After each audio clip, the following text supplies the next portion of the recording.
we are developing some hope on it, whether they will perform okay or not.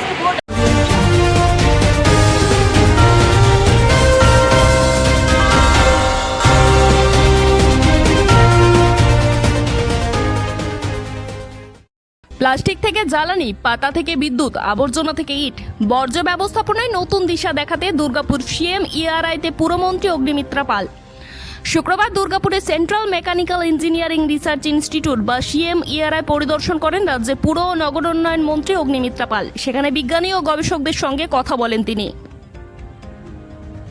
Paschimbanga আমাদের নতুন সরকার, মাননীয় মুখ্যমন্ত্রী শুভেন্দু অধিকারীর সরকার যে কোনো জিনিস যেটা মানুষের জন্য কাজে লাগবে এবং যে কোনো ডেভেলপমেন্টাল কাজ সবসময়তে আমরা ওপেন আর্মস দিয়ে আমরা স্বাগত জানাই।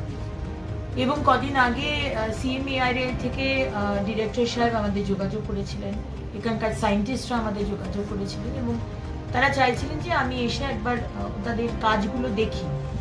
এবং সেই কারণেই আমি আজকে 3টে প্রোগ্রাম নিয়ে এসেছি দুর্গাপুরে এবং তার মধ্যে ওনাদের প্রোগ্রামটা প্রথম ছিল, ওনাদের কাজটা দেখা। এবং আমি এসে সত্যি অবাক যে এত মানে অ্যাক্ট কাজ, মানে এত এই সময়ের উপযোগী কাজ ওনারা করছেন, স্পেশালি আমার ডিপার্টমেন্টের জন্য। আজকে সলিড ওয়েস্ট ম্যানেজমেন্ট বা লিগাসি ওয়েস্ট, আজকে যে কোনো পশ্চিমবঙ্গের জায়গায় যান সেখানে দেখবেন কোনো ডাম্পিং সাইট ভরি পাহাড়ের মতো হয়ে গেছে, কিন্তু সেটাকে মানে ওটাকে একটা করার, সমস্যার সমাধান করার কিন্তু আগের সরকার কোনো চেষ্টা করেননি। মানে এইখানে ইনভেস্ট করাটা খুব দরকার ছিল আগের সরকারের, আর সেটাই তারা করছে। তারা আজকে তাদের কাছে প্রায়োরিটি ছিল। মন্ত্রী জানান এই প্রকল্পে রাজ্য সরকার জমি দেবে এবং সিএমইআরআই প্রযুক্তিগত জ্ঞান ও প্রয়োজনীয়তা সহায়তা প্রদান করবে।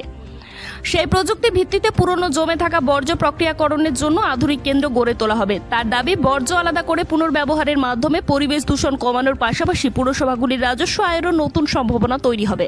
পরিদর্শনের সময় মন্ত্রী বলেন, অতীতে রাজ্য সরকার কেন্দ্রের গবেষণা ও প্রযুক্তিকে গুরুত্ব দেয়নি বলে তার অভিযোগ। তার দাবি, মানুষকে বোঝানো হয়েছিল যে কেন্দ্র বাংলাকে বঞ্চিত করছে। এগুলো আমাকে ম্যানুফ্যাকচার করে দেয়, আমি চাইবো এখন যারা ম্যানুফ্যাকচার করছে ওয়েস্ট বেঙ্গলে কম, কারণ ওয়েস্ট বেঙ্গলে তো 15 বছর কোনো ইন্ডাস্ট্রি আসেনি। সব এরা বলছে কর্ণাটকে আছে, কেরালাতে আছে, আমাদের এখানে নেই। আমি তো চাইবো যে আমরা জমি দেবো, আমরা সরকার, আমরা জমি দিচ্ছি, স্টার্ট আপটা এগিয়ে আসুক, তারা এগুলো বানিয়ে দিক আমাদের জন্য। এর কাছে তো মেইন হচ্ছে আমার সলিড ওয়েস্ট ম্যানেজমেন্ট, আমাদের ওয়েস্ট ম্যানেজমেন্ট যেটা আর কি লেগাসি ওয়েস্ট, এবং আপনাদের যে ম্যানহোল যেটা পরিষ্কার করা, ড্রেন পরিষ্কার করা, এইগুলো হচ্ছে মেন। রাস্তা পরিষ্কার, রবীন্দ্র সরোবরে আমি সেদিনকে গেছিলাম 3 দিন আগে, তো রবীন্দ্র সরোবরের যে গাছের পাতা, এত গাছ আছে, এত সুন্দর জায়গা, এত গাছের পাতা পড়ে, তো সেখানে সাফাই কর্মীদের পক্ষে সম্ভব না সারাদিন ধরে ঝাড় দিয়ে গাছের পাতা পরিষ্কার করা। তো সেই কারণে এনারা একটা গাড়ি আছে যেটা গোল, দেখেছেন যেটা মানে রাস্তা পরিষ্কার করতে আমার গোল লাগবে না, আমার একটা লম্বাটে লাগবে, যে পুরো রাস্তা যত মানে গাছের পাতা সেটা একবারে নিয়ে গিয়ে ওরা ডাম্প করলো। তো ওনারা কাস্টমাইজও করে দেবে, আমাদের জন্য ওনারা কাস্টমাইজ করে দেবে। সেটা আমি বলেছি, পুরো যা আজকে দেখলাম, আমার যা চাহিদা আমার ডিপার্টমেন্টে, সেই অনুযায়ী আপনি আমাকে একটা প্রপোজাল পাঠান। মিস্টার মুর্মুকে আমি বলেছি, আমাদের ডিরেক্টর সাহেব ডক্টর নরেশ চন্দ্র মুর্মু, এবং তিনি আমাদের পুরোটা সাজিয়ে একটা প্রপোজাল পাঠাচ্ছেন। We would like to start immediately. তো পলিসি ছিল যে যা কেন্দ্র সরকারের সেটা আমরা ব্যবহার করব না। মানুষকে ভুল বোঝানো হয়েছিল যে কেন্দ্র সরকার আমাদের বঞ্চিত করে, বাংলাকে দেখে না, বাঙালিকে নজর দেয় না, আমাদের বঞ্চিত করা হচ্ছে।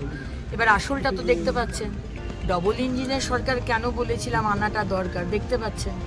আজকে এই CMERI central mechanical and engineering research institute, আমি আজকে এখানে আরো অনেক কিছু আছে, আমি এসেছি আমার দপ্তরের বিষয়টা দেখার জন্য। মন্ত্রী আরও জানান, নগর উন্নয়ন দপ্তরের পক্ষ থেকে ইতিমধ্যে সিএমইআরআইকে চিঠি পাঠানো হয়েছে। কঠিন বর্জ্য ব্যবস্থাপনা এবং দীর্ঘদিন ধরে জমে থাকা বর্জ্য নিষ্পত্তি প্রকল্পে এই প্রযুক্তি ব্যবহারের পরিকল্পনা নেওয়া হয়েছে। বর্জ্য সমস্যার স্থায়ী সমাধানে কেন্দ্রীয় সংস্থার প্রযুক্তি এবার রাজ্যের শহরে। প্রকল্প কতটা দ্রুত বাস্তবায়িত হয় সেদিকে তাকিয়ে সব মহল। আপডেট দেবে নন স্টপ এক্সপ্রেস টিভি। এরপর নজর রাখুন আপনাদের পরবর্তী খবরের দিকে।